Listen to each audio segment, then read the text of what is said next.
Såleis setter du penningen. Du kan slatt og kjøtt sette penger inn av dina konto i flere av okkara kjoltøkken. Byrja vi å sette kortet i kjoltøkkene som vanligt og skriva til et løgnetal. Altså etter at ånder ikke sutja til et løgnetal. Ta et og kommer til ivelite ville du ånder tjenesta. Sujane ville du innkjalt vid selon.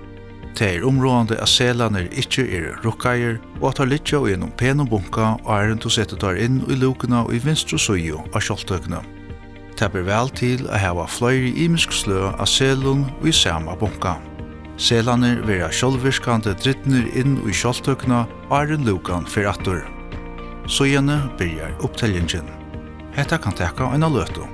Ta i selene talter, sars du kontonummeret her peningeren vil setter inn. Hetta kontan som høyrer til kort. Trust sujane av 8. Du liver å sette penger inn, skal du trusta og enda. Skal du sette flere penger inn, trust så av knøtten, nytt innkjalt. Oppaten som du nå hever sett inn, sast at du har konto på en av veien. Minst til ditt kjallskort og kvittan og er du fersk fra kjoltøkkene.